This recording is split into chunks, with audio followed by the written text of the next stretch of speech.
सर्वेषु विद्यारूपेण संस्थितम लक्ष्मी रूपेण संस्थितम भगवती अन्नपूर्णा रूपेण संस्थितम धरती माता रूपेण संस्थितम नमस्तस्से नमस्तस्से नमस्तस्से नमो नमः। चौधरी ट्यूशन क्लासेज के इस वार्षिक उत्सव में पधारे हुए हमारे सम्मानीय एडिशनल एसपी साहब, जो आज के समारोह के मुख्य अतिथि हैं, श्री राजेंद्र जी नैन साहब, हमारे अलग अलग स्कूल संस्थाओं के डायरेक्टर सर, हमारे अभिभावक और विद्यार्थी सर, ये राजू चौधरी जी के नेतृत्व में चौधरी ट्यूशन क्लासेज का संचालन किया जा रहा है, जिसमें 7वीं कक्षा से लेकर 12वीं कक्षा तक के सरकारी और पब्लिक स्कूलों के विद्यार्थियों को स्पेशली कोचिंग दी जाती है और इनके कुशल मार्गदर्शन में स्कूलों के विद्यार्थी अपनी अपनी कक्षाओं में संस्थाओं में टॉप कर रहे हैं। साथ ही साथ अच्छी बात यह है कि आपके यहाँ के विद्यार्थी कुछ विशिष्ट प्रतिभाओं के धनी हैं और राजू चौधरी जी गणित के एक्सपर्ट हैं। आप पैरामाउंट और अन्य संस्थाओं में गणित विषय की सेवाएं देते हैं और इसीलिए आज डायरेक्टर सर इनका हौसला बढ़ाने के लिए हम सब के बीच में आए हैं। निश्चित रूप से ये बच्चे सर अभी स्कूली लाइफ में हैं, आगे जब अपने उच्च शिक्षा के लिए कैरियर चुनेंगे, फैकल्टी वाइज चुनेंगे, किस तरीके से और आगे मोटिवेट हो सकें, क्योंकि हमारे आज के मुख्य अतिथि महोदय राजेंद्र जी नैन साहब राजस्थान पुलिस के बड़े अफसर तो रहे हैं, इसके साथ ही आपको हर क्षेत्र का बहुत डीपली नॉलेज है, बहुत आध्यात्मिक प्रवृत्ति के व्यक्ति हैं, अध्ययन प्रवृत्ति के व्यक्ति हैं और जीवन का, शिक्षा का, समाज का और समाज में क्या चल रहा है, किस तरीके से बच्चे किस ओर जाएं, अभिभावकों को किस बात का ध्यान रखना है, हर विद्यार्थी कैसे कंसंट्रेट होकर पढ़े, इस बात का बहुत प्रमुख ज्ञान देने के लिए हमारे बीच में आदरणीय राजेंद्र जी नैन साहब पधारे हैं और हमारे विनम्र आग्रह को इन्होंने बहुत सहजता से स्वीकार किया है। इसके लिए एक बार जोरदार तालियों से आप अभिनंदन और स्वागत करें। इस अवसर पर आदरणीय एडिशनल एसपी साहब को मंच पर आमंत्रित करता हूं। साथ में हमारे पैरामाउंट स्कूल के डायरेक्टर सर आपको वीर केदार जी, आपको आमंत्रित करता हूं कि आप हमारे कुछ होनहार विद्यार्थियों को सर के साथ सम्मानित करें। सर कुछ बच्चों को मोमेंटोज अपन देंगे, 2-2, 3-3 मेहमानों के ग्रुप में सभी बच्चों को आपके कर कमलों से दिलाएंगे। मैं जो रिजल्ट्स रहा, टोटल 14 बच्चों ने श्रेष्ठता हासिल की है, उनके नाम निवेदन कर रहा हूं। जो बच्चे यहाँ पर मौजूद हैं वो सर के पास से आए और अपना सम्मान प्रतीक प्राप्त करें। Ruby 6% government senior secondary school की बालिका है। रूबी जांगीड़ सरकारी विद्यालय में पढ़ते हुए बच्ची ने राजू चौधरी जी के कोचिंग से मार्गदर्शन लेकर टॉप अंक प्राप्त किए हैं। आपका जोरदार तालियों से अभिनंदन। तो रूबी का सर्टिफिकेट और मोमेंटो देकर एक स्टाफ के मोमेंटो और सर्टिफिकेट, तो जोरदार तालियों से अभिनंदन और सम्मान आदरणीय सर के द्वारा। नेक्स्ट कड़ी में आमंत्रित करता हूं हर्षिता जांगीड़ 94%, ये भी government senior secondary school. Harshita Jangid, Aarti है बेटी अजान है, सच कहो बेटी ईश्वर का वरदान है। तो जोरदार तालियों से हर्षिता के लिए अभिनंदन, स्वागत और सत्कार।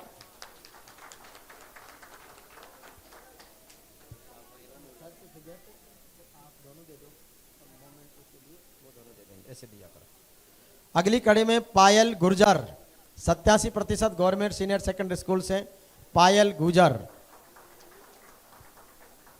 अभिनंदन स्वागत पायल का।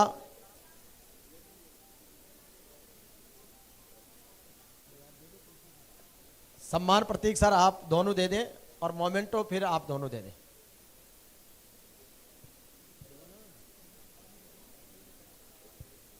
नेक्स्ट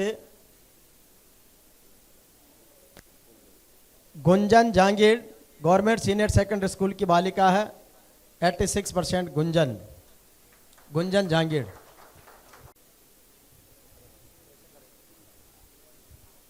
सम्मान के साथ अभिनंदन स्वागत सत्कार।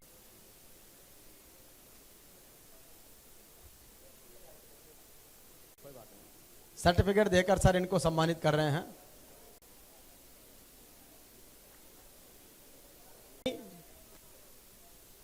विजय लक्ष्मी 74%, खुशी टेलर 71%, ओजस सेन 69%, काजल कनौजिया 64%, दिव्या 62% और सुरजीत 61% ये सर्टिफिकेट प्राप्त करने वाले बच्चे हैं। आपका स्वागत, अभिनंदन, आभार। खुशी टेलर, खुशी नहीं आई क्या? चलिए, खुशी के बाद ओजस सेन, ओजस आ जाओ। ओजस के बाद काजल कनौजिया, काजल आइए। चलिए नेक्स्ट दिव्या, चलो बेटा दिव्या आ जाओ, शाबाश। सुरजीत, सुरजीत आए क्या? चलिए, बहुत स्वागत, अभिनंदन सुरजीत।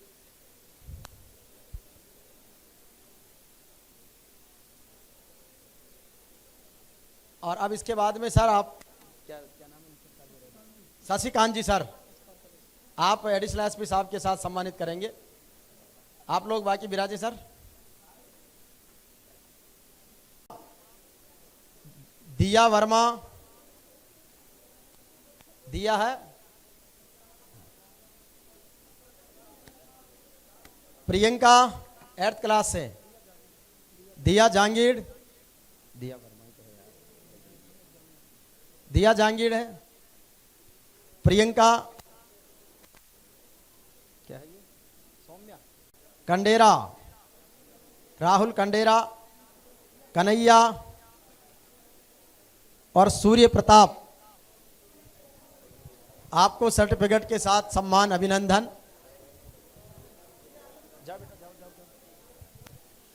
इन सभी बालक बालिकाओं का सम्मान, स्वागत। और एक बार जिन जिन बच्चों का सम्मान हुआ है वो अपने सर्टिफिकेट के साथ एक ग्रुप फोटो के लिए आ जाएं, जो 2024-25 सेशन वाले, फिर दूसरे सेशन वालों का। एक बार जिनको इनाम मिला ना वो अपने इनाम लेके और आ जाए एक ग्रुप फोटो के लिए, ताकि हर एक ग्रुप सेशन वाइज अपन ग्रुप फोटो करवा देंगे। अभी जिनको इनाम मिला है वो सारे बच्चे एक साथ आ जाएं, अपना सर्टिफिकेट और मोमेंटो साथ लेकर आए।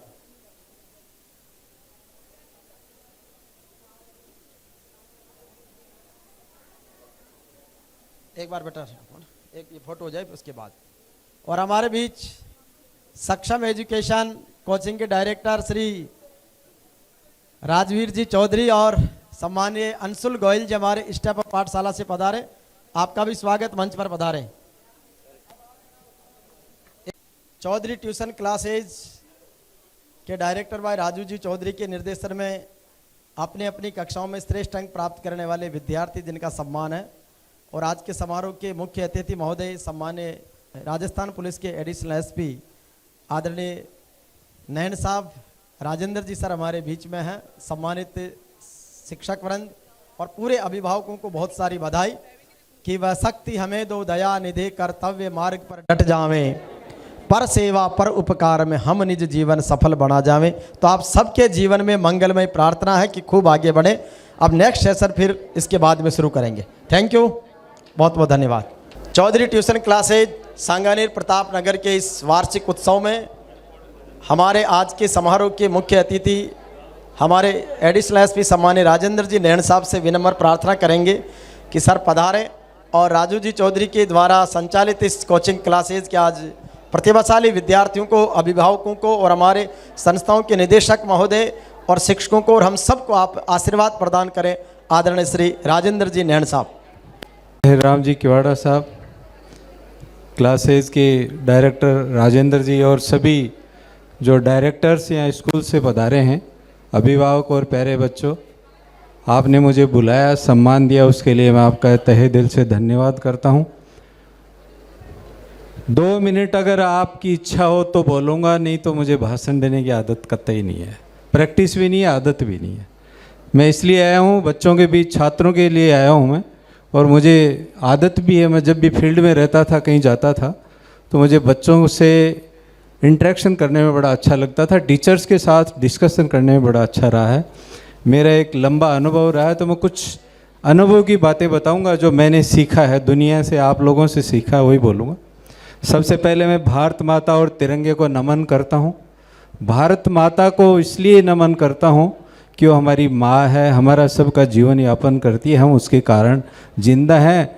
वो हमारा बिछौना भी है, हमारा संरक्षक भी, हमारी पालक भी है। और तिरंगा जो है वो हमारे देश की शान है, वो हमारे देश की इज्जत है, वो हमारे देश का एक सिंबल है।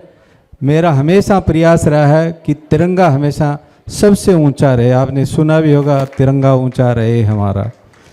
तो देश के लिए इस पुलिस में आया था, ठेकेदारी करते करते करते करते एक जुनून था पुलिस में आने का, और उस जुनून को मैंने जिया है। मैंने केवल नौकरी करने के लिए पुलिस में नहीं आया था, इस वर्दी से मुझे लगाव था, प्यार था। आप प्लीज़ बच्चे थोड़ा सा ध्यान दे लें, अगर जिसको जीवन में कुछ सीखना है और आगे बढ़ना है तो 2-4 टिप्स दूंगा मैं कोई स्पीच देने नहीं आया हूँ, मैं कोई चुनाव लड़ने के लिए आया हूँ। आप सोच रहे हो कि नेताजी घंटों भाषण देंगे, मेरे पास इतना टाइम भी नहीं होता है। सर ने मुझे बुलाया और बच्चों से मुझे लगा, इसलिए मैं आ गया। तो आप थोड़ा सा ध्यान दे लें, जिसको आगे बढ़ना है, जिसको कुछ करना है, वो तो मेरी बात को ध्यान से सुन लेना और अंदर डाल लेना। नहीं तो रोज़ भाषण सुनते हो यूट्यूब पे और इस पे फेसबुक पे आप देखते रहते हो, कोई असर नहीं होने वाला है। मदर फादर भी सुबह से शाम तक आपको टोकते हैं, टीचर्स भी आपको टोकते हैं। जिसने अपने माँ बाप की और गुरुजन की बात सुन ली, दिमाग में डाल ली, उसको ज़िंदगी में कहीं कोई दिक्कत आएगी नहीं। ये मेरा व्यक्तिगत अनुभव है। इसलिए मैं आपको 2-3 चीज़ें बताऊंगा मोटी मोटी, आप उसको थोड़ा गौर से सुन लें और लिख लें। घर जाके जिसने लिख लिया और याद कर लिया, समझ लो उसको ज़िंदगी में कभी कोई दिक्कत आएगी नहीं। अच्छा, कितने लोग खुश रहना चाहते हैं ये बताओ, हाथ खड़ा करें। कितने लोग खुश रहना चाहते हैं? कुछ नहीं रहना चाहते हैं, बाकी तो सब रहना चाहते। आप नहीं रहना चाहते खुश? खुश रहना सभी चाहते हैं, मुस्कुराना सभी चाहते हैं, और मुस्कुराते रहना चाहिए। और खुश रहना चाहते हैं तो खुश कब रहेंगे? जब आप दूसरे लोगों को खुशी देंगे। आप किसी को दोगे, वही आपके पास लौट के आएगा। इसलिए 3 चीज़ मैं बताता हूँ। 3 का आदर करना सीख लो आप। 3 पर्सनैलिटी, 3 व्यक्तित्व आपकी ज़िंदगी में, आपके ध्यान में ऐसे हैं, सिर्फ 3 का, ज़्यादा की ज़रूरत नहीं है, 3 का। सबसे पहले कौन है? आपके माँ और पिताजी। आपके गुरु भी हैं, आपके जन्मदाता भी हैं, आपके संरक्षक भी हैं, और आपके पालक भी हैं। और 2 नंबर पे आते हैं आपके गुरुजन, जो किसी भी रूप में हो सकता है। जरूरी नहीं आपको टीचर जो क्लास में पढ़ाते हैं वही गुरु हो। आप चलते रास्ते किसी अगर भिखारी से भी कोई 2 शब्द सीख लिए। मैंने बदमाशों से सीखा है, मैंने बदमाशों से भी बहुत सारी अच्छी चीज़ें सीखी हैं। हर व्यक्ति में कोई न कोई क्वालिटी होती है। कोई व्यक्ति ऐसा धरती पे नहीं है जिसमें गुण और अवगुण दोनों नहीं हो। किसी में गुण ज़्यादा होते हैं, किसी में अवगुण ज़्यादा होते हैं। इसलिए सबसे पहले अपने माँ बाप की जिसने इज्जत नहीं की, माँ बाप का कहना जो नहीं मानते, माँ बाप को जो आदर नहीं दे सकते, वो जिंदगी में समझ लेना सफल किसी भी क्षेत्र में हो ही नहीं सकते। ये लिख लो, मैं चैलेंज करता हूँ इस बात को। और आप में से कोई हो कि मैंने तो मेरे माँ बाप को ज़िंदगी में ठोकर मारी है, गालियाँ दी हैं, और मैं आज दुनिया का बहुत बड़ा आदमी हो, तो मुझे बता देना। कभी कोई नहीं मिलेगा धरती पर। दूसरा गुरुजन। गुरुजन का जिसने आदर कर लिया, जिसने इज्जत कर लिया। आपने देखा होगा, गुरु गोविंद दो खड़े काके लागू पाए, बलिहारी गुरु आपने गोविंद दियो बताया। ये एक साधारण सी लाइन लगती है, लेकिन इसकी गहराई में अगर जाओगे तो बहुत बड़ी चीज़ है कि भगवान ने भी गुरु को अपने से बड़ा बताया है कि अगर मुझे पाना है, मुझे अगर प्राप्त करना है, तो गुरु के चरणों में चले जाओ। गुरु के बिना ज्ञान नहीं, और गुरु के बिना आप भगवान नहीं मिल पाओ। तीसरा, आपका कोई भी इष्ट मानते हो आप, मैं भी मानता हूँ, सभी किसी न किसी रूप में भगवान को, देवता को, किसी भी चीज़ को मानते हो। सब एक ही हैं, नाम अलग अलग हो सकते हैं। कोई कुछ नाम से बोलता है, कोई किस नाम नहीं, कि वो निरंकारी हैं। हमने किसी ने देखा भी नहीं है। माँ बाप को तो देखा है साक्षात, बहुत सारे लोग तो उनको भी नहीं मानते हैं। बहुत सारे लोग भगवान को भी नहीं मानते कि हमने देखा ही नहीं। आपने हवा को देखा कभी? हवा दिखती है कभी कि ये वो हवा जा रही है, उस घर में गई है, अब उस घर में जा रही है। हम महसूस करते हैं और उसके कारण हम जिंदा हैं। हवा अगर 1 सेकंड के लिए बंद कर दी जाए तो दम घुट के आदमी का काम पूरा हो जाएगा। तो वही भगवान का भी, अगर भगवान का ध्यान 1 मिनट के लिए आपसे हट गया या उनकी वक्र दृष्टि पड़ गई तो आपका काम साफ। इसलिए 3 का आदर करना सीख लो आप, माँ बाप, गुरु और अपना इष्ट। कोई भी इष्ट मानते हो, किसी को भी मानते हो, मानता हर आदमी है, और नहीं मानता तो मान लो कि कोई न कोई शक्ति, कोई न कोई ताकत, कोई हमें गवर्न कर रही है। किसका जन्म कहाँ होना है, इसका उदाहरण दे के बताता हूं मैं। किस व्यक्ति का जन्म कौन से देश में, कौन से घर में, कौन सी जाति में, कौन से धर्म में होना है, यह आपकी इच्छा पे निर्भर करता है। किसी से कोई आया अपनी मर्जी से कि मुझे तो उस घर में जाना है, मैं तो वहां जन्म लूंगा, मैं तो उस देश में जन्म लूंगा, मैं तो उस जगह जन्म, वो सब ऑटोमेटिक है। वो कोई ना कोई तो व्यवस्था, विधान, कोई ना कोई इसको संचालित कर ही रहा है। इसलिए हमें मानना चाहिए, और मानने का सबसे बड़ा फायदा ये है कि आप किसी का बुरा नहीं करोगे। जो भगवान को मानता है वो किसी का बुरा नहीं करता, उससे डरता है। सब हम कहते हैं यार कोई देख तो नहीं रहा है, तुम पे सीसीटीवी कैमरा लगा हुआ है, कई जगह लिखा हुआ था ना यहाँ सीसीटीवी कैमरा लगा हुआ है। अगर आप पे कैमरा लगा दे, बोले अब बोलो आप, कोई आपको गाली दे रहा है, कोई आपसे झगड़ा कर रहा है, आप उसके सामने मोबाइल खोल के उसका वीडियो बनाना शुरू कर दो, चुप हो जाएगा। कैमरे से इतना डरता है तो वो कैमरा तो बहुत पावरफुल है भाई, उसका तो 24 घंटे कैमरा ऑन रहता है। इसलिए ये कभी दिमाग में मत रखो कि मुझे कोई देख रहा है या नहीं है, मैं ये जो गड़बड़ कर रहा हूँ, ये गलती कर रहा हूँ, बदमाशी कर रहा हूँ, शैतानी कर रहा हूँ, मुझे कोई देख तो नहीं रहा है। देख रहा है आपको, 24 आवर्स आप सीसीटीवी कैमरे की नज़र में हैं। इसलिए जो व्यक्ति भगवान को मानेगा, जो किसी इष्ट को मानेगा, वो कभी गलत काम नहीं करेगा, किसी का बुरा नहीं करेगा, और जो किसी दूसरे का बुरा नहीं करेगा उसका कभी बुरा नहीं होगा। भगवान श्री कृष्ण ने कहा है, और मैं तो मानता हूं, मैं वही चीज़ बताऊंगा और वही आपको बोलूंगा जो मैं मानता हूं, जो मैंने मेरी लाइफ में अडॉप्ट किया है, जो मैंने धारण कर रखा है। तो इसलिए भगवान ने कहा कि तुम किसी का बुरा मत करो, तुम्हारा बुरा मैं नहीं होने दूंगा। वो तो गारंटी लेते हैं कि मैं नहीं होने दूंगा तुम्हारा बुरा, तुम किसी का मत करना।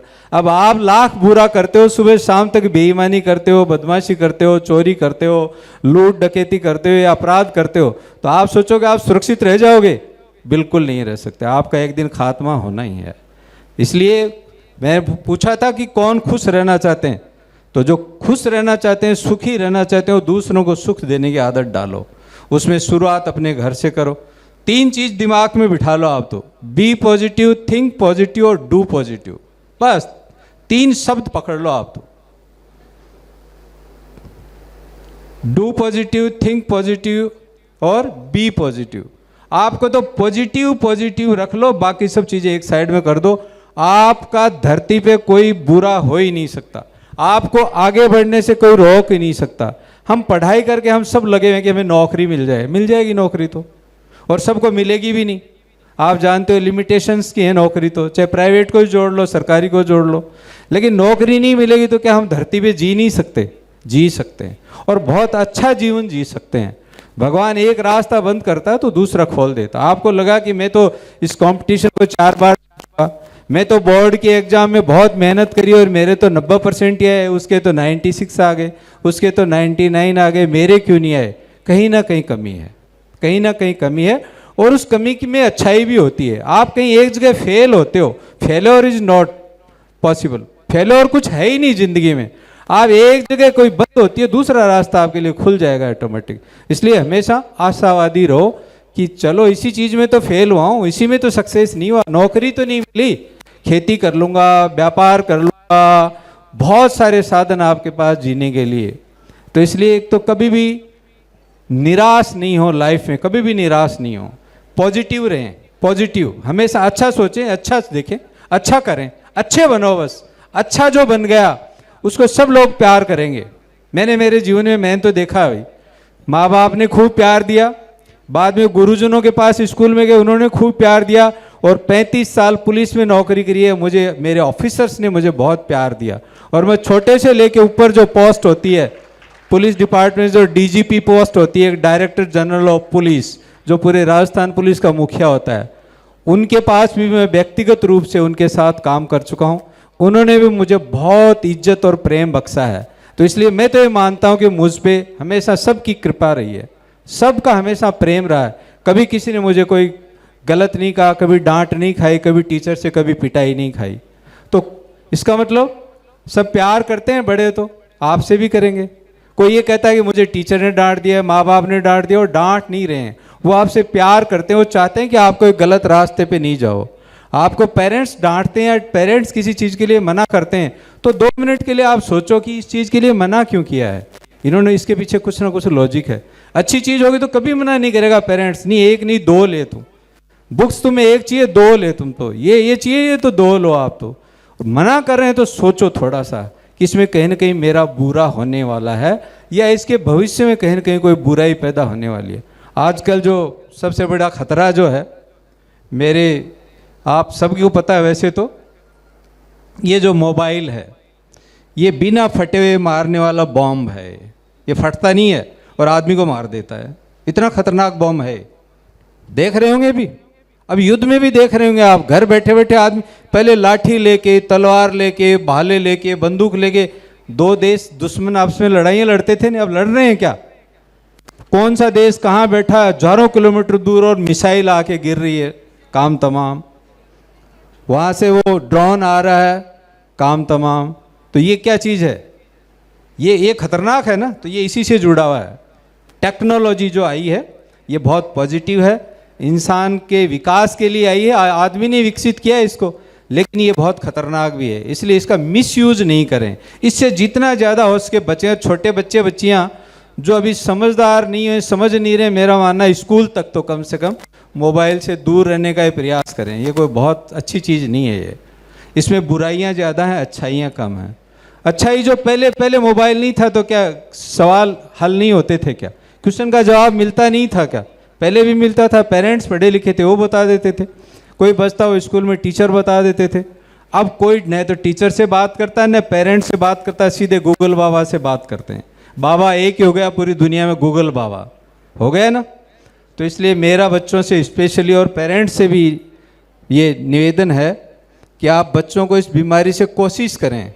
आज इस चीज़ के इतने आदी हो चुके हैं हम कि आप सोच नहीं सकते कि हमारे बच्चों का भविष्य क्या होने वाला है। मैं बताता हूँ क्या होने वाला है, बहुत बुरा होने वाला है। आपको यही पता नहीं लगेगा कि सीजनल सब्जी कौन सी होती है, सीजनल फ्रूट्स कौन सा होता है, ये आदमी असली है या ये वाला असली है, ये किवाड़ा साहब ये हैं या ये हैं। 2 किवाड़ा साहब बना के खड़ा कर देगी एआई 2 मिनट में आपके सामने, आप कंफ्यूज हो जाओगे। इसलिए आगे आने वाले टाइम में तो यही नहीं पता लगेगा असली क्या है नकली क्या है। ये एआई जो आ रहा है ये बहुत डेंजरस चीज़ आ रही है। तो मैं तो खुद भी डरता हूँ, इसको बहुत कम यूज़ करता हूँ, मजबूरी है। मैं तो अगर मुझे छुट्टी मिल जाएगी, पेंशन हो जाएगी, तो मैं सबसे पहले इसको फेंकूँगा। ये बहुत डेंजरस चीज़ है। हमें घर से, परिवार से, सदस्यों से इसने इतना दूर कर दिया है कि हम घर में 4 मेंबर बैठे रहते हैं, चारों इस पे लगे हुए हैं, किसी से कोई मतलब नहीं किसी को कि कोई बीमार है, ठीक है, उदास है, चेहरा है। मैं तो टीचर से भी कहता हूँ कि जब स्कूल में बच्चे आते हैं, सुबह जब क्लास में आते हो तो आप एक बार सब बच्चों को एक बार फेस देख लो, आप कोई बच्चा उदास तो नहीं है, कोई बच्चा सीरियस तो नहीं है, तो आप उस बच्चे को जरूर पूछ लो, अकेले को बुला के पूछ लो कोई प्रॉब्लम है। बहुत सारी प्रॉब्लम बच्चों के जीवन में ऐसी होती हैं, बच्चियों बच्चों के, कि वो बता नहीं पाते हैं किसी को। किसको बताऊं मैं? प्रॉब्लम तो है मेरे जीवन में, ये बहुत बड़ी है उसके लिए तो, और वो मेरे लिए, पेरेंट्स के लिए बहुत छोटी सी है, लेकिन वो बता नहीं पाता। और उसी का अंजाम क्या होता है? कई बार बच्चे बच्चियां सुसाइड कर जाते हैं, गलत रास्ते भटक जाते हैं, किसी के चंगुल में फंस जाते हैं, ब्लैकमेलिंग में फंस जाते हैं। ये इतना खतरनाक चीज़ है। आपने वीडियो कॉल किया, वीडियो कॉल नहीं भी किया तो फेसबुक से आपकी फ़ोटो उठाई और एआई से आपका कुछ का कुछ ही बना दिया, किसी के साथ दोस्ती कर दिया आपकी, किसी के साथ आपका वीडियो बना दिया, किसी के साथ आपकी पिक्चर बना दी और आपको व्हाट्सएप पे भेज दिया कि मेरे पास आपकी ये फ़ोटो है, आपका वीडियो है। आप घबरा जाओगे देखते ही, अरे ये तो मेरी है, आपकी नहीं है जबकि, लेकिन वो क्योंकि आप गए ही नहीं वहाँ, आप उस आदमी के साथ मिले ही नहीं, आपने ये गलत काम ऐसा कुछ किया ही नहीं, लेकिन आप एकदम से घबरा जाओगे। और वो जो ही घबराए आप, उस आदमी ने आपको अपने कैप्चर कर लिया, आपको ट्रैप कर लिया, पकड़ लिया है। अब आपको जैसे नचाएगा, आप देख रहे हो इन दिनों में जो ठगी हो रही है एक, कि आप यू आर डिजिटल अरेस्टेड, आप डिजिटल अरेस्ट हो, मैं सीबीआई से बोल रहा हूँ, मैं एनआईए से बोल रहा हूँ, मैं राजस्थान पुलिस से बोल रहा हूँ, मैं महाराष्ट्र पुलिस से बोल रहा हूँ, बहुत भयंकर ठगी चल रही है। वो कुछ नहीं है, वो आप जो ही घबराए उसने आपको पकड़ लिया। आप सोचे यार पुलिस आ गई, पुलिस ऐसे आती है क्या? पुलिस आएगी तो एफआईआर दर्ज होती है, इन्वेस्टिगेशन करने आपके घर आएगी, नक्शा मौका बनता है, बयान लिखेंगे, फिर आपकी अरेस्ट होती है। ऐसी कोई अरेस्ट नहीं होती है कि आपको फ़ोन पे कह दिया यू आर अंडर अरेस्ट, अब आप किसी से बात नहीं करोगे, मेरे अलावा आप मोबाइल से किसी से बात नहीं करोगे, मोबाइल को ऑफ नहीं करोगे। ये बहुत भयंकर ठगी चल रही है इस टाइम, इसका आप सब लोग ध्यान रखें थोड़ा सा। तो आप बच्ची के पास आ गया, मान लो किसी लेडीज़ के पास कोई ऐसा वीडियो आ गया, तो आप डरे नहीं, घबराएं नहीं। आप तुरंत अपने पेरेंट्स को, अपने टीचर को, अपने जो भी जिस पे आप भरोसा करते हो, जो आपके जिस पे कॉन्फिडेंस, उसको तुरंत बता दो, तो आप उस बीमारी से बच जाओगे। अगर आपने अंदर ही रख लिया उसको और उस आदमी ने अगर आपको कैप्चर कर लिया तो आपका जीवन बर्बाद कर देगा, वो आपको लूट लेगा, आपको इस स्टेज पे पहुंचा देगा कि आपको हो सकता है सुसाइड करना पड़ जाए। इसलिए डरना नहीं है, कोई ताकतवर नहीं है इसमें, सब आदमी एक जैसे ही हैं। कोई कहे कि मैं बहुत बड़ा ताकतवर हूँ, हमने बड़े बड़े गुंडों को देखा है, एक छोटे से आदमी ने निपटा दिया 2 मिनट में, पता लगाया तो बहुत बड़ा गुंडा था, इससे तो दुनिया डरती थी, अरे उसको तो उसी ने निपटा दिया। तो इसलिए बड़ा कुछ नहीं है, खतरनाक कुछ नहीं है, हमारे मन में डर है। हम मान लेते हैं कि ये इलाके का बहुत बड़ा गुंडा है तो वो गुंडा हो गया, हम कहते हैं किस बात का, भाई आजा, तो कुछ नहीं है वो, नथिंग। इसलिए आपको डरना नहीं है। एक तो मन में डर कब पैदा होता है? जब हम अंदर अपने अंदर कोई कमजोरी पैदा कर लेते हैं, कोई वीकनेस पैदा कर लेते हैं, तो हम अपने आप से डरने लग जाते हैं। यार ये बात मैंने तो छुपके की है, ये मैं तो इससे छुपके मिला हूँ, मैं तो इससे छुपके बात करता हूँ, और ये कहीं दुनिया को पता लग गया, घर वालों को पता लग गया, उसको पता लग गया, इसको पता लग गया, तो खुद से डरना शुरू कर देता है और आदमी कमज़ोर हो जाता है। जिस आदमी ने अपनी ज़िंदगी में कोई कमज़ोरी नहीं है, कमज़ोरी क्या क्या हो सकती हैं? सबसे पहले तो झूठ बोलना, अपने पेरेंट्स से बात छुपाना, गए कहीं दूसरी जगह बताएं कॉलेज जाके हैं, स्कूल जाके हैं, पढ़ के हैं, तो आपने चोरी करना शुरू कर दिया, आप कमज़ोर हो गए। पता लग जाएगा पापा को, मम्मी को, टीचर्स को कि मैं तो आज पिक्चर देखने गया था, मैं तो आज उस दोस्त के साथ घूमने गया था, गई थी, तो आप कमज़ोर पड़ने लग जाओ। और कमज़ोर होते ही आदमी को कोई न कोई ट्रैप कर लेगा, उसको कब्जे में कर लेगा, कैप्चर कर लेगा। इसलिए इन चीज़ों से छोटी छोटी चीज़ें हैं, थोड़ा सा अलर्ट रहें। समय बड़ा खतरनाक आ रहा है। मैं भी किवाड़ा साहब से बात कर रहा था, इस ज़माने में अगर आपको कोई गुड फेथफुल आदमी मिल जाए, भरोसे का आदमी मिल जाए, ईमानदार आदमी मिल जाए, तो समझ लेना भगवान का दूत है, कोई न कोई भगवान का रूप आ गया धरती पे। बाकी हालात बड़े ख़राब हैं, आप भी देख रहे हैं, हम तो ज़्यादा गौर से देख रहे हैं। दिन में आदमी का अलग नज़ारा होता है, रात को अलग उसका कैरेक्टर हो जाता है। दिन में आदमी अलग दिखता है, बात अलग करता है, काम अलग करता है। इसलिए बच्चे खास करके ध्यान रखें। ये गुरुजनों से भी मेरा निवेदन है कि आप परसेंटेज, तो मैं देख रहा था अभी और वैसे भी देखता रहता हूँ, तो 100 से ऊपर पहुँचा दिए। 100 से ऊपर कैसे पहुँचती है, मैं तो आज तक नहीं समझ पाया इस परसेंटेज को। पूछता भी हूँ बहुत लोगों से, आप लोग भी बैठे, टीचर से पूछूंगा कि जब हमने तय कर दिया कि परसेंट 100 होती है, 100 का मतलब परसेंट, तो 100 से ऊपर कैसे जा रहा है ये मुझे तो नहीं समझ में आ रहा है। जो भी है पूछेंगे, डिस्कस करेंगे, ये कौन सा फॉर्मूला है कि परसेंटेज भी 100 से ऊपर चलेगी। तो अरे 100 ही तो परसेंटेज है, 100 से ऊपर ऊपर कैसे पहुंच गई है? तो परसेंटेज तो आपने 100 से आगे पहुंचा दी, बहुत अच्छी बात लगती है। हम तो अगर 60% आए थे तो पूरे ज़िले में नाम हो गया था कि उसके फर्स्ट डिवीज़न आ गई है, और 75 नंबर आते थे तो उसको बोलते थे डिस्टिंक्शंस मार्क का आगे, तो वो तो बहुत बड़ा मतलब एक दो। कॉलेज का रिजल्ट आता था, एमए का, एमएससी का, वो एक लाइन में इतनी दूर में आता था, 10 रोल नंबर होते थे। अब तो पेज के पेज भरे हुए आ रहे हैं। तो इसका मतलब एजुकेशन तो अच्छा हुआ है, एजुकेशन बढ़ा है, इसमें कोई शक नहीं। आपने परसेंटेज भी बढ़ा दी, इनमें गुरुजनों का भी हाथ, हर बच्चों ने तो कमाल ही कर दिया कि 100 से ऊपर ला रहे हैं नंबर। 100 का तो परसेंटेज है। आपके मैक्सिमम मार्क्स क्या लिखा हुआ था पेपर के ऊपर? 100 मैक्सिमम मार्क्स, और नंबर आ गए 100.3, 100.5। ये ऊपर पॉइंट कैसे पहुंच गए मुझे कुछ समझ में आया नहीं है, गणित अभी तक भी नहीं आई है। ऐसे बहुत सारी चीज़ें हैं जो समझ में नहीं आती हैं। मैं भी 35 साल सोच रहा हूँ, बहुत संघर्ष किया, बहुत सीखा, लेकिन कई चीज़ें नहीं सीख पाई। तो परसेंटेज पे जोर मत दो आप, मैं आज फिर एक बार निवेदन करता हूँ, एक नंबर भी कट जाता है, मेरे घर में भी ये सब जगह ही है, खास करके माताओं का जोर ज़्यादा रहता है इन पे कि वो उस आंटी के तो बच्चे के तो 100 नंबर आ गए, तेरा एक कहाँ कट गया है ये। अरे कट गया कट जाओ यार, 100 पे क्यों लड़ाई लड़ रहे हो, और चीज़ देख लो ना बाकी की, कि आपका बच्चा उस बच्चे से कितना अच्छा है, कितना अच्छे काम कर रहा है, कितनी उसकी एबिलिटी है। सब में पढ़ाई एक जैसी नहीं है, उंगली देख रहे हो बराबर है इसमें, पैर की भी नहीं है, हाइट वेट सबका एक जैसा नहीं है। भगवान ने जब सबको अलग अलग बनाया तो एक जैसे कैसे हो सकते हैं? हम सारे 100 में से 100 कैसे ला सकते हैं? सारे IPS IAS कैसे बन सकते हैं? कोई और भी फैक्ट्री में काम करने वाला भी चाहिएगा, खेत में किसान भी चाहिएगा, मजदूर भी चाहिएगा, सड़क बनाने वाला भी चाहिएगा, ड्राइवर भी चाहिएगा। भाई व्यवस्थाएं सब करनी है, एक ही व्यवस्था थोड़ी है कि सबको एक ही बना दो, फिर पूछेगा कौन?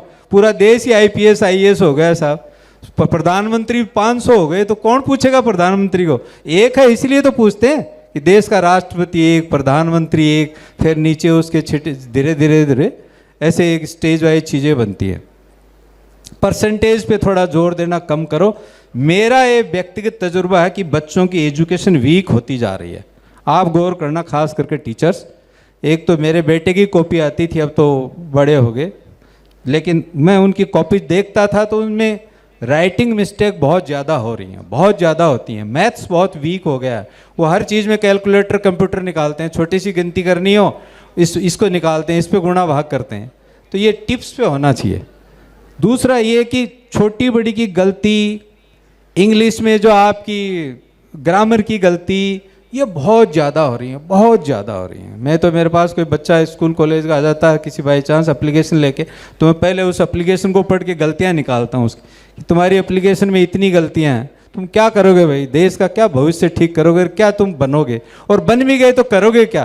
तुम्हारा तो ज्ञान ही अधूरा है। तुम्हें तो कैखे गए गड़े जो हैं वो ही पूरे नहीं आ रहे हैं, तुम्हें तो गिनती 100 की पूरी नहीं आ रही। अंग्रेजी की पूछ लो तो हिंदी की नहीं आती, हिंदी की पूछ लो तो अंग्रेजी की नहीं आती। तो इस चक्कर को थोड़ा कम करो। बेसिक नॉलेज या बेसिक जो एजुकेशन है ना, वो हमारे देश का बहुत वीक होता जा रहा है।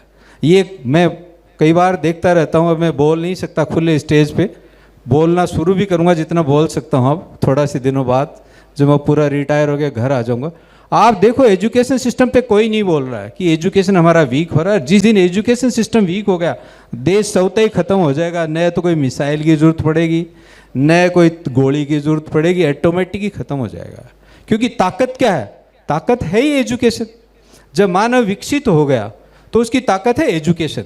जो जितना बड़ा एजुकेटेड आदमी है, जो जितना एजुकेटेड कंट्री है, वो आगे है, उसके पास ताकत है, उसके पास ब्रेन है। तो इसलिए बेसिक नॉलेज को थोड़ा मजबूत करो। सर आप स्कूलों में देखना, जो शुरुआत जो होती है ना, उसमें हम जल्दबाजी करते हैं। बच्चों को फटाफट A फॉर एप्पल और B फॉर बॉय, उसको ABCD तो पूरी सीखने दो, उससे पहले ही उसको एप्पल पे ले गए यार, आप हाउस हॉर्स पे ले जाते हो। आप जल्दबाजी मत करो। मेरे साथ बच्चों के साथ जल्दबाजी हो रही है। छोटा सा बच्चा 2.5 साल का हुआ और उसको तो नाक साफ करनी भी नहीं आती, अपना बटन भी बंद नहीं करने आता, और उसको स्कूल में धक्का दिया है, मैडम जाने टीचर जाने वो संभालेंगे। ये क्या हम बेगार काट रहे हैं बच्चों के साथ, और बेगार काटने लगे तो बेगारी बनेगा, आपके फेथफुल नहीं बनेगा। इसलिए बच्चों में जल्दबाजी मत करो, पढ़ लेगा। आज से करीब 5-7 साल पहले एक बच्चा मुझे मिला था, US से आए हुए थे उसके फादर, और वो बच्चे की हाइट थी मेरे से इतनी सी ऊपर था, वो शायद 1-2 इंच ऊपर था, और अच्छी हेल्थ थी। तो मैंने पूछ लिया, मैंने कहा बेटा कौन सी क्लास में पढ़ता है? कौन सी में पढ़ रहा होगा बताओ आप, कौन सी में पढ़ रहा होगा? वेट मेरे से ज़्यादा था, हाइट मेरे से थोड़ी ज़्यादा थी, अच्छा हेल्दी था, उम्र तो कम थी। तो उन्होंने कहा अभी स्कूल में डालेंगे इसको। मैं एकदम से चौंक गया। मैंने कहा ये तो मेरे से ही उम्र, हाइट में ज़्यादा हो गया, वेट में ज़्यादा हो रखा, उम्र तो हो सकता है उसकी 12-13 साल होगी, 15 से तो कम था, 10 से ऊपर था, 10 से 15 के बीच में था। उन्होंने US में रह रहे थे वो, और बच्चे को स्कूल में नहीं डाला था। मैंने कहा अब स्कूल में डालोगे इसको? बोले हाँ, तो ABCD सीखनी है, बोलना सीखना, भाषा सब सीखनी है, ये तो घर पे सीख गया, अब इसको स्कूल में डाल देंगे जो आगे सीखना है। और हम कितने बच्चे को डाल रहे हैं? 2.5 साल के बच्चे को, और अब तो कई पैदा होने से पहले ही रिजर्वेशन और करा रहे हैं स्कूलों में। अरे भैया बेटा पैदा होगी, बेटी पैदा होगी, गारंटी है क्या? आपने टेंडर ले लिया क्या इसका? मशीन भी कई बार गड़बड़ बता देती है। मशीन जो चल रही है ना, ये भी कई बार कई बच्चों की हत्याएं करा दी हैं। कई बार हुआ है, मैं प्रैक्टिकल में बता रहा हूँ आपको, कि वो उससे टेस्ट कराने गए कि ये तो बच्ची है, कहते साहब कर दो, डिस्चार्ज कर दिया, बाद में पता लगा वो तो बच्चा ही था। ऐसे माँ बाप मैंने देखे ज़िंदगी भर रोते हुए। इसलिए इन चीज़ों में मत पड़ो यार। बच्चा पैदा होगा, बच्ची पैदा होगी तो ऊपर वाले की मर्जी है, और सब बराबर ही हैं। अब तो बेटियां वैसे भी कम नहीं है, पीछे नहीं है, क्यों डर रहे हो? इसमें देख लो, इसमें कितने बेटे हैं, कितने बेटे हैं इसमें। मैं देख रहा था जो भी नाम पुकार रहे थे, वो बेटी वो बेटी वो बेटी, तो बेटों का क्या हाल है भाई? क्या हाल है अपना? अपने हाल खराब है, अपने हाल खराब हैं। ये देख लो, ये लिस्ट देखो यहाँ से ऊपर तक, किसी का नाम है क्या? फिर क्यों डर रहे हैं पेरेंट्स? क्यों डर रहे हो आप? बेटी पढ़ेगी तो यहाँ नाम आएगा, और बेटा पढ़ेगा तो वहाँ नाम आएगा, किसी थाने में नाम आएगा, बोर्ड पे फोटो लगी हुई मिलेगी। तो क्यों घबरा रहे हो बेटे बेटियों से इतना? इसलिए ये पाप, ये हत्या और ये जुर्म मत करो आप। और जिसके घर में बेटे हैं, प्रैक्टिकल बता दूं आपको, उसको जेल जाने का लास्ट तक चांस रहता है 498 दहेज के केस में। बेटी वाले को डर नहीं है। ये जिसके सिर्फ बेटी है उसको ये डर कतई नहीं है कि भाई कभी बुढ़ापे में भी 498 का मुकदमा लग जाए और जेल जाना पड़ जाए। तो एक सिक्योरिटी तो कर ही सकते हो, डर क्यों रहे हो इतना? दूसरा प्रैक्टिकल बता दूं, बेटी जो सेवा कर सकती है माँ बाप की बुढ़ापे में, सास ससुर की, वो बेटा कभी नहीं कर सकता। मैं भी बेटा हूं किसी का, मैंने तो मेरे पे खुद पे देखा है और मुझे बड़ा अफसोस होता था कि मैं मेरे माँ बाप की सेवा नहीं कर पाया। मुझे आज भी दुख है, और वो दुनिया से चले भी गए, जल्दी उम्र में चले गए। इसलिए फील होता कई बार कि हमें भी कोई सेवा का ऐसा मौका देते, हम भी थोड़ा बहुत उनका कर्जा चुकाते, तो मौका ही नहीं दिया। तो इसलिए इन चीज़ों से डरो मत आप। समाज को उथल पुथल कर रहे हैं बिना बात ही कि साहब बेटा ही होना चाहिए, बेटा ही होना चाहिए, बेटा होगा तो देखो इसमें लिस्ट में नाम ही नहीं आएगा, और बेटी होगी तो यहाँ ताज पहन के खड़ी होगी और आपका मीडिया में टीवी पे नाम आएगा। इसलिए आप लोगों को थोड़ा सा सुधरने की ज़रूरत है। वैसे भी मैं भी थोड़े दिन मेवाड़ में रह के आया था, तो आप प्रैक्टिकल देखोगे तो स्कूल कॉलेजों में संख्या देखता था जाते, कितने लड़कियां कितने लड़के हैं, तो लड़कियों की संख्या लड़कों से ज़्यादा हो गई है कॉलेज और स्कूलों में। इसलिए आगे बढ़ने की बात तो छोड़ो, स्कूल में कॉलेज तक पहुंचने वालों की संख्या ही घट गई है। इसलिए देश, इससे घबराओ मत आप लोग, ये चीज़ें ये छोड़ो। ये लोग घर भर रहे हैं टेस्टिंग के नाम पे, डॉक्टरों के सबके घर भर रहे हो, किस लिए भी? जो आ रहा आने दो, स्वागत है। ज़्यादा नहीं होने चाहिए बच्चे, इतने ही करो कि भाई मेरी कैपेसिटी 2 बच्चे पालने की है, उतने ही रख लो। तो इसलिए मैं ज़्यादा टाइम नहीं लूँगा, आपको बोर भी नहीं करूँगा। नशा इस टाइम में, नशा प्रवृत्ति इतनी भयंकर गति से देश में फैल रहा है, और दुश्मन देश हैं वो ये कोशिश कर रहे हैं कि इस देश को नशे में निपटा दो। क्यों मिसाइल खराब करें, क्यों गोला बारूद खराब करें, क्यों हवाई जहाज फाइटर खराब करें, क्यों करोड़ों अरबों रुपए का छोटी सी मॉर्फिन, हेरोइन, स्मैक और ये बना दो। और आजकल देख रहे होंगे बॉर्डर पे कई बार अखबार में आता है ड्रोन से ही फेंक रहे हैं, वो तो हथियार भी फेंक रहे हैं और ड्रग्स भी फेंक रहे हैं। और हमारे जो ये यूथ वर्ग है उसमें बच्चियां भी हैं। आज पहले बच्चियों को हम तो खूब घूमते रहते हैं, पूरे दिन देखते हैं। आजकल ओपनली दारू के ठेके पे लड़कियां जाके दारू खरीदने लग गई हैं। इससे बड़ा देश का दुर्भाग्य नहीं हो सकता भाई।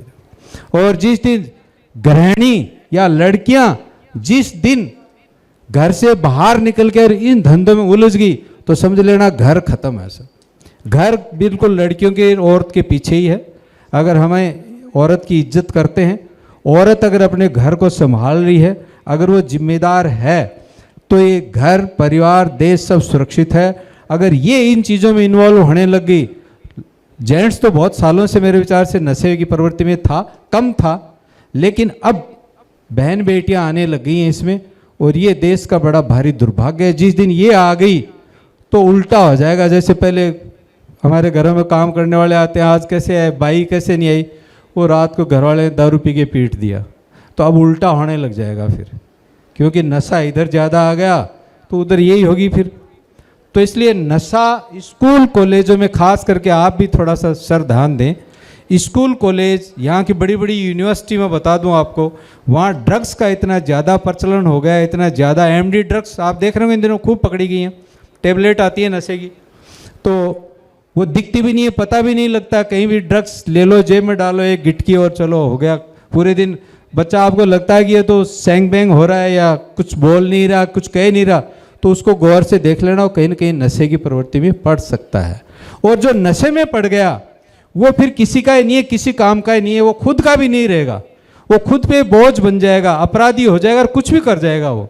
इसलिए नशे की प्रवृत्ति से बिल्कुल दूर रहें और मोबाइल प्रवृत्ति का भी थोड़ा कंट्रोल रखें। इसकी अच्छाई भी है, इसमें अच्छाई बहुत ज़्यादा नहीं है, मैं तो नहीं मानता कि इससे ही पूरा देश दुनिया चलेगी। पहले भी वो मिसाइल्स बनती थी, पहले भी ये फाइटर बनते थे, सब बने हैं बिना मोबाइल के, लेकिन ये कंपनियों की चाल है। हिंदुस्तान 150 करोड़ से ऊपर पहुंच गया है, तो सबसे बड़ा व्यापारिक कंज्यूमर देश है वो हमारा देश है। इस पर सब पूरी दुनिया की निगाहें हैं कि सबसे बड़ा बाजार जो है आज हिंदुस्तान है। वहाँ मोबाइल फेंक दो, ड्रग्स फेंक दो, हथियार फेंक दो, वो सब ले लेंगे, वो सब ले लेंगे। उनको ये पता ही नहीं है कि मरेंगे किससे, कैसे मरेंगे, क्योंकि नॉलेज ही नहीं है, कहीं कोई बताता नहीं है, कोई पढ़ाता नहीं है, कोई सिखाता नहीं है, तो बच्चे तो वही करेंगे जो इसमें देख रहे हैं।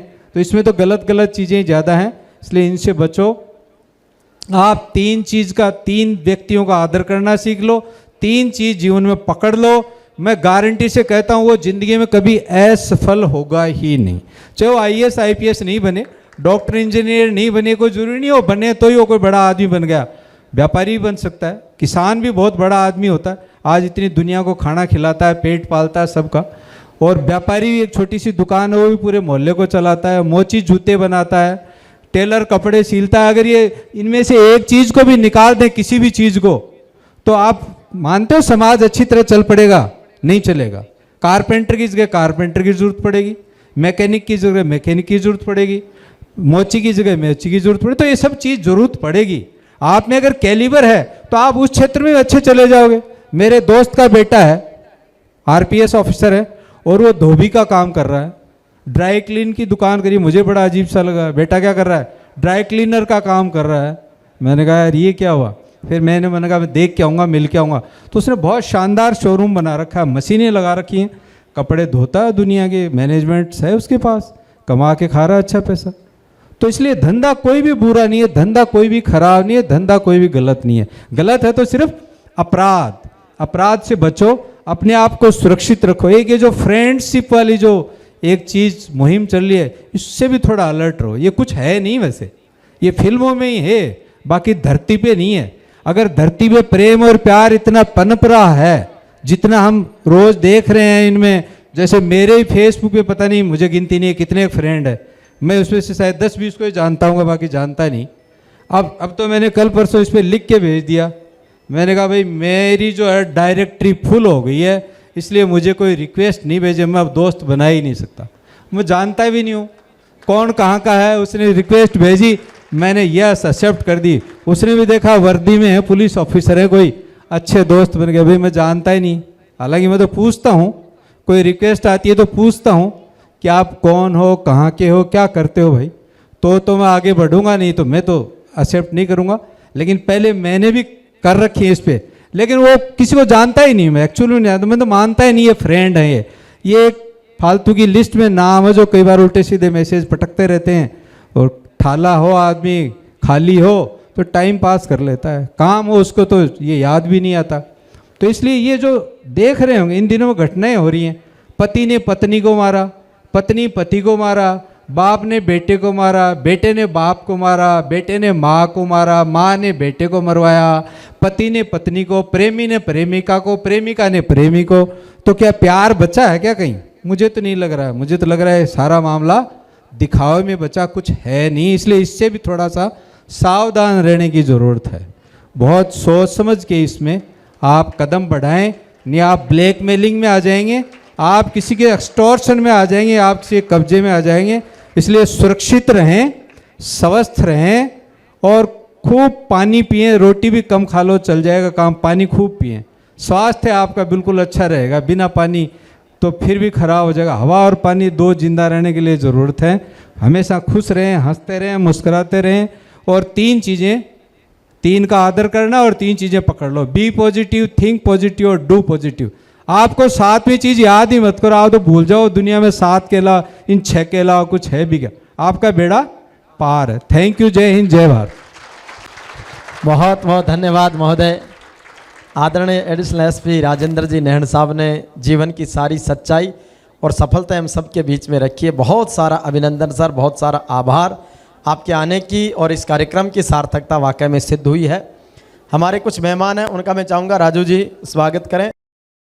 जैसे अभी आप राजू जी के स्टूडेंट हैं ना, ऐसे राजकरण जी के राजू सर स्टूडेंट रहे, तो मैं चाहूँगा गुरु जी का आप सम्मान करें, साथ में अंश के स्वागत करें। आपका स्पेशल वीडियो बन रहा हैप्पीनेस का, इधर वाले बच्चों का भी लो भाई ताली बजाते, स्वागत करें, अभिनंदन करें, आपका स्वागत करें, आभार करें।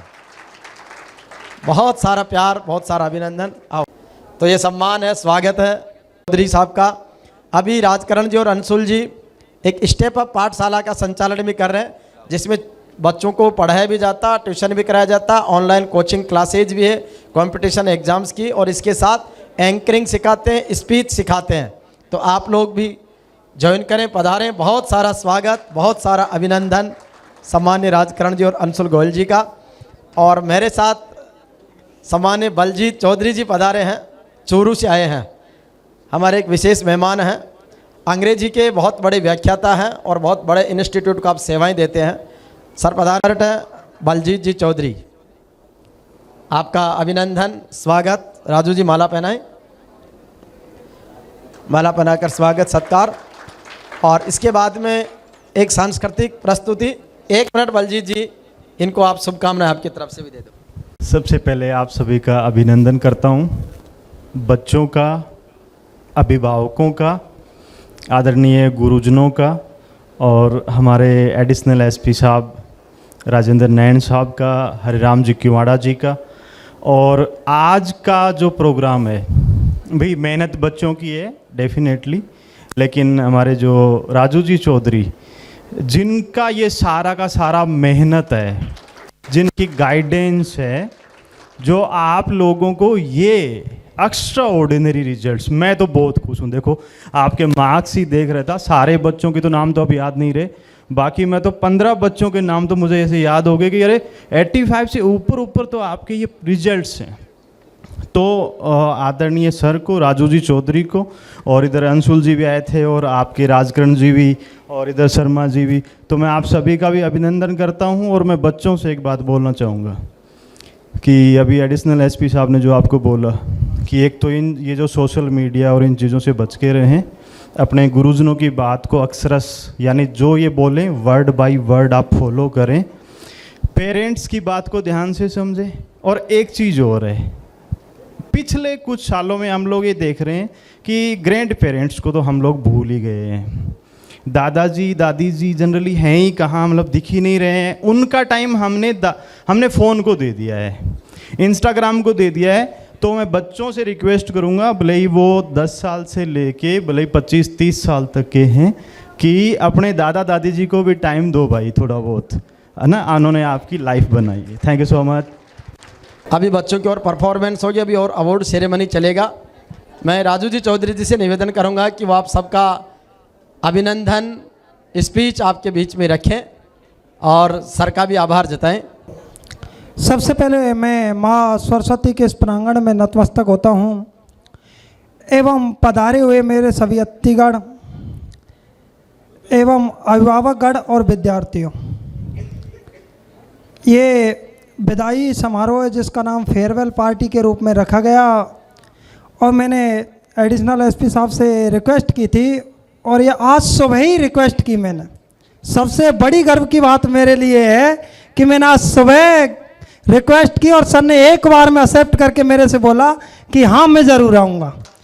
दूसरा, ये प्रोग्राम 2 बजे से रखा गया था, सर को मैंने टाइम 2:15 का दिया। सर टाइम के पंक्चुअल इतने थे। सर आज मुझे एक सबक मिला है आपसे कि मैं कई जगह मेरे टाइम का पंक्चुअल नहीं रह पाता। आज मैंने सबक लिया सर, आज जहाँ जो टाइम दे दिया मरना मंजूर है, पर वो टाइम उसी टाइम पे दे पाऊँगा, क्योंकि ड्यूटी करने के बाद सर पे ड्यूटी का भी लोड है, उसके अलावा टाइम निकाल के और सर को जो टाइम दिया फिक्स टाइम गार्डन के बाहर 2:15 बजे सर आप पहुँचे, और मेरे लिए सर ने ही फ़ोन किया, सर मैं बाहर आ चुका हूँ। मैंने सर थोड़ा रिक्वेस्ट, प्रोग्राम थोड़ा लेट है इसलिए 10 मिनट के लिए मैं सॉरी, इसलिए जो भी हुआ ठीक है। सर मुझे इस कोचिंग को चलाते हुए 3 वर्ष आज पूर्ण हो चुके हैं। मैंने ये कोचिंग 2023 के अंदर शुरुआत की, और मेरे जो साथी थे जिन्होंने मुझे हौसला दिया था वो आज यहीं पर उपस्थित हैं सर। कुछ कारणों की वजह से ठीक है सर, हम आपस में थोड़ा हुए, फिर चलो दोस्ती कायम रही हमारी, ये चीज़ मानना मुझे पहली प्राथमिकता रही। दूसरा सर, पहली बार में मेरे पास 10th क्लास में 14 स्टूडेंट थे। 14 स्टूडेंट में से सर ये मुझे दुख था कि एक बच्ची फेल हो गई थी। सर मुझे दुख था, उसकी वजह से मैंने उत्साह भी नहीं बनाया, क्योंकि बच्चा फेल हुआ तो हम भी फेल हो गए सर। पहली बार में मैंने 96% दी इस बच्ची की, Ruby Jangid government school. Second rank Harshita Jangid 94, दोनों फ्रेंड है, दोनों ही गवर्नमेंट स्कूल की बच्चियां थी। उसके बाद सर 86, 86, 85, 84, 82, 79, 75, 74, 72, उसके बाद 68, ऐसे जाके सर मेरा रिजल्ट पहली बार करा। और मेरा क्या सर, मेरी टीम का रिजल्ट था ये। सेकेंड ईयर, उसके बाद 2024 का जो सेशन निकला, उसके बाद अगला सेशन रहा, उसमें सर कुछ कारणों की वजह से हम 89% पर पहुंच पाए। सर उम्मीद हमें सरकार से भी ज़्यादा थी और बच्चों के अभिभावकों से ज़्यादा थी, और हमें बच्चे से भी ज़्यादा उम्मीद थी कि 95% लेके बच्चा जाएगा। किन्हीं कारणों की वजह से, हो सकता है कॉपी चेक का भी हो सकता है, कोई भी कारण हो सकता है, बच्चे का सरस्वती नहीं बैठी हो, ऐसा भी हो सकता है, पर बच्चे ने मेहनत की सर, वो मुझे दिखी, मैं उससे खुश हूँ आज भी।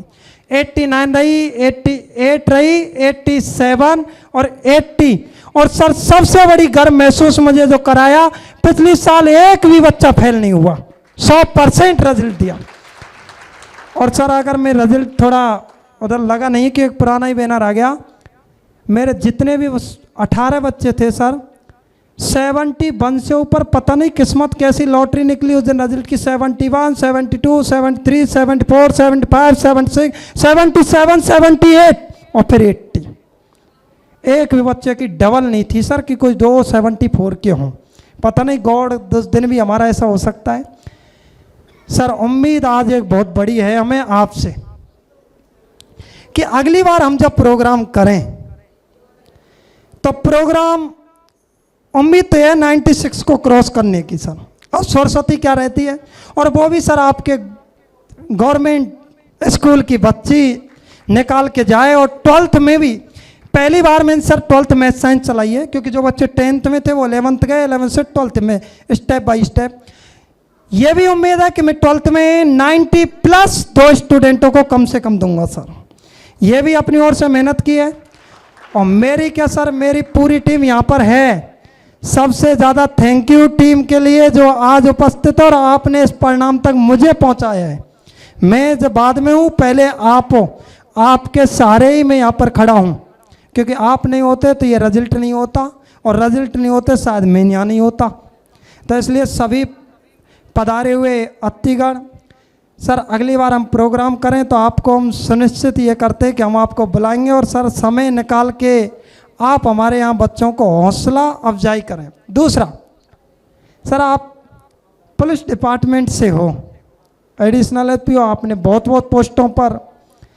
सर मैं आपसे 2 मिनट एक बार स्टेज पर बुलाना चाहूँगा। 2 मिनट को एक बार आप आएँ, 2 मिनट के लिए, और हम हमारे बच्चों को 2 मिनट को सर पुलिस के द्वारा हमको डराया जाता है कि पुलिस छापा करती है, ये करती है, और हमारे बच्चों में भी भय रहता है। और सर उससे भी बड़ा एक दुख तो ये रहता है कि मैं 2 बार थाने प्रतापनगर गया, वहाँ भी रियलिटी वो धमकाते ही ऐसे ही हैं सर, और उनका कर्म में कोई धमकाएंगे नहीं तो चोर उन पर छड़ जाएंगे पुलिस वालों पे। कई बार तो हमको सुनने को आता पुलिस को पीठ भगाया, तो वो उल्टा गड़बड़ हो जाए, इसलिए धमकाना भी जरूरी है।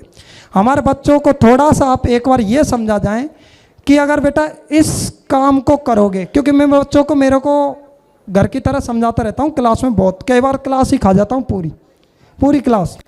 मैं कहता हूं कि भगवान ने हर काम को समय निश्चित दिया है, प्रत्येक काम को निश्चित समय है। अगर आपके बच्चे भी हैं तो शादी के बाद फिक्स टाइम है उसका, हर चीज़ का।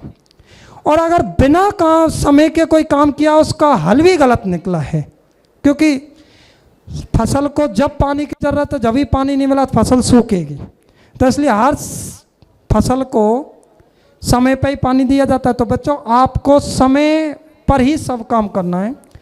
दूसरा, कई बार ये भी समझाता हूँ कि एग्ज़ाम लास्ट नहीं होती, अपनी ओर से बेस्ट करो, होगा जो ऊपर वाला देखा जाएगा। हमें भी नहीं पता कि होगा क्या। हमने तो ऐसे देखे कि 9991 वाले बच्चे आज रोडों पर चरस, अफीम, इनका नाश, नशा करके और कैरियर ख़त्म है सर, ऐसे देखे हमने।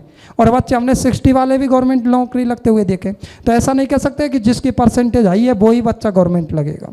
तो इसलिए सर एक बार 2 मिनट के लिए आप आएँ, और आपका सर बहुत हार्दिक स्वागत मेरी ओर से और सभी पधारे अतिथियों का। Thank you sir.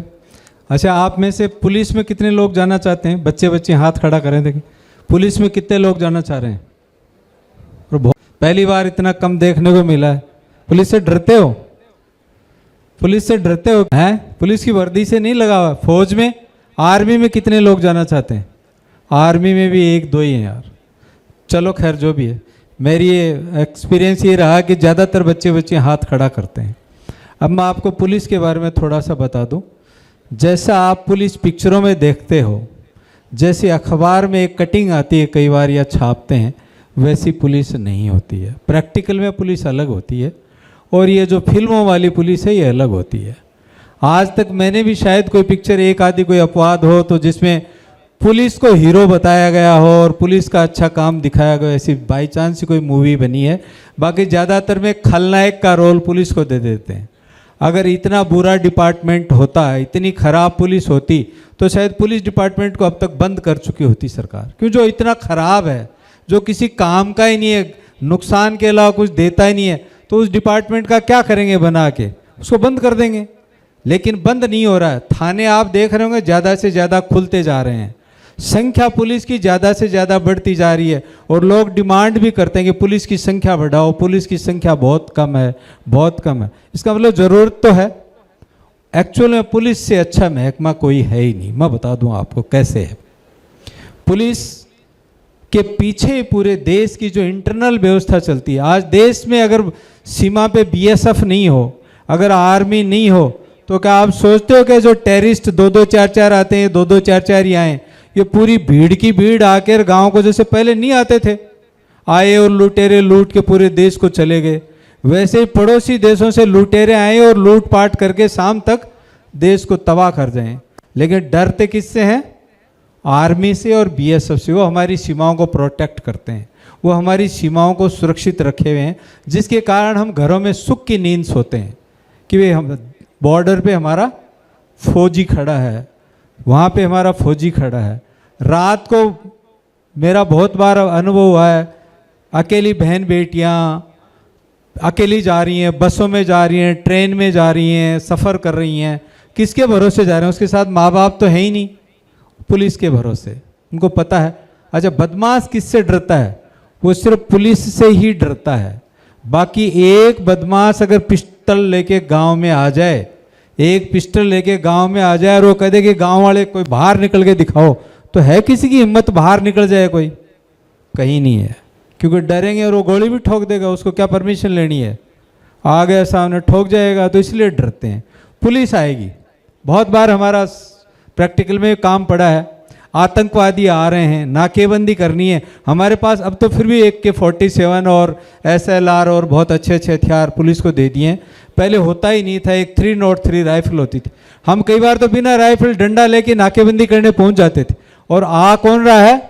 आतंकवादी आ रहे हैं जिनके पास AK-47 है। क्या हम उसका सामना कर लेंगे?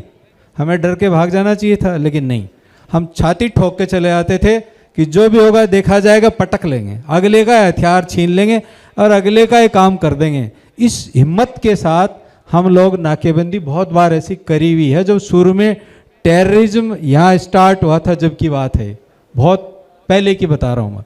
आज तो पुलिस के पास हथियार काफ़ी आ गए। अब पुलिस खराब क्यों है ये मैं बताता हूँ आपको। आप में से कितने लोगों का थाने में जाने का काम पड़ा है? एक तो सर का पड़ा है, आपका किसी का पड़ा है? किसी का पुलिस में गए हैं कोई? एक आपका पड़ा है, आपका और किसी का नहीं पड़ा। 3। इतने लोगों में से सिर्फ 3 आदमियों को पुलिस को देखने का, समझने का काम पड़ा है। बाकी पुलिस के प्रति जो नेगेटिव इमेज बनाते हैं वो किससे बनाते हैं? पिक्चरों से, सुनी सुनाई बातों से, और जैसे ट्रैफिक पुलिस हमारी खड़ी होती है रोड पे, इनका काम एक्चुअल में, मेरा अगर व्यक्तिगत कोई माने सुझाव तो मैं कहता हूँ ट्रैफिक पुलिस को बंद कर देना चाहिए। कैमरे लगा दो आप, सीसीटीवी कैमराज लगा दो, लेकिन इतना डिसिप्लिन अभी आया ही नहीं है। विदेशों में आप जाओगे, खास करके अपना पड़ोसी देश दुबई में, अरब कंट्री में अगर आप जाओगे तो वहाँ आपको रोड पे पुलिस नज़र नहीं आएगी। वहाँ कौन नज़र आ रहा है? जगह जगह कैमरे लगे हुए हैं। जो ही आपने वायलेशन किया ट्रैफिक रूल्स का, आपके पास फट कंट्रोल रूम की गाड़ी आपको आगे जाकर इंटरसेप्ट कर लेगी कि आप मिस्टर ये लेन तोड़ के आए हो, आप ओवर स्पीड में आए हो, रोका और उसका वहीं इलाज। लेकिन वहाँ फ़ोन सिस्टम नहीं है कि एमएलए साहब से बात कर लो, प्रधान जी से बात कर लो, पार्षद जी से बात कर लो, एडिशनल साहब से बात कर लो। वो सिस्टम वहाँ नहीं है। वहाँ के जो राजा हैं, शेख जिसको बोलते हैं, मैं प्रैक्टिकल बता रहा हूँ, उनके पास में अगर पुलिस की कोई कंप्लेंट लेके जाता है कि साहब पुलिस में एक केस हो गया और आप हमारी मदद करो, तो कहते हैं कि नो सॉरी, पुलिस का काम पुलिस करेगी, हमारा काम नहीं है। लेकिन यहाँ तो उल्टा काम है। इसलिए यहाँ डिस्टर्बेंस बहुत ज़्यादा है। प्रैक्टिकल में अगर आप देखोगे, मैंने तो झेला है, 35 साल बहुत लंबा होता है भाई, एक युग है। लेकिन काम करने का तरीका, मैं पुलिस की जो एक्चुअल स्थिति बताता हूँ, प्रेशर में आके घबरा रहे हैं। हमने कभी प्रेशर नहीं माना, हमने कभी सिफारिश के लिए किसी के पास गए नहीं, तो डरे ही नहीं कभी। डर किस बात का? नौकरी तो गवर्नमेंट दे रही है, आप सब लोग दे रहे हो टैक्स उससे। कोई नेताजी तो घर से तनख्वाह दे नहीं रहे, कोई एमएलए साहब, एमपी साहब तो घर से कोई तनख्वाह भेज नहीं रहे, तो उनका गलत फ़ोन हम क्यों सुने, उनकी गलत सिफारिश हम क्यों माने? मैं तो सॉरी बोल देता था, मुझे तो कभी कोई जोर आया ही नहीं ऐसा, सॉरी सर नहीं हो सकता, इट्स रॉन्ग, कुछ नहीं हुआ। लेकिन जो मानने लगा उसके ऊपर चढ़ जाते हैं और उससे 50 काम गलत करा लेते होंगे। इसलिए इमेज जो गिरने का कारण है वो ये है। दूसरा बात ये है कि अगर आपका कभी काम पड़े ना पुलिस में, तो डरे नहीं, डरने की ज़रूरत नहीं है। ये जो कह रहे थे ना कि साहब वो सबसे एक जैसी बात करते हैं, वो कारण क्या होता है कि वहाँ अच्छे लोग तो आते हैं बहुत कम, वहाँ क्रिमिनल्स ज़्यादा आते हैं, तो उनको एक ही लाठी से हाँकने की आदत पड़ जाती है। ये गलत प्रैक्टिस थोड़ी सी पुलिस में वीकनेस है, जो मैंने सीखा है, देखा है, पहचान की है। उनको इसमें फ़र्क करना चाहिए कि ये व्यक्ति पढ़ा लिखा है, ये व्यक्ति शरीफ है, ये व्यक्ति कंप्लेनेंट है, तो इससे तो कम से कम बच्चे की तरह, घर की तरह, अपनी बहन बेटियों के बात करते हैं, उनके साथ करते हैं, वैसे बात करें। ये बच्चे छोटे हैं, हम अपने बच्चों के साथ बात करें, वैसे बात करें, तो पुलिस में एकदम से आपको नया निखार, अलग चीज़ नज़र आ जाएगी। एक कमजोरी तो जो मुझे लगी वो मैं आपको प्रैक्टिकली बता रहा हूँ, ये है कि वो एक ही लाठी से हाँकने का प्रयास करने लग जाते हैं, वहाँ गड़बड़ हो रही है। इसलिए कोई जाता भी है, उसको थोड़ी सी भी डांट मार दी तो अरे यार पुलिस वाले तो बदमाश हैं, तो बेकार हैं, इनको तो बोलना ही नहीं आता है, तो गाली गलौज करते हैं।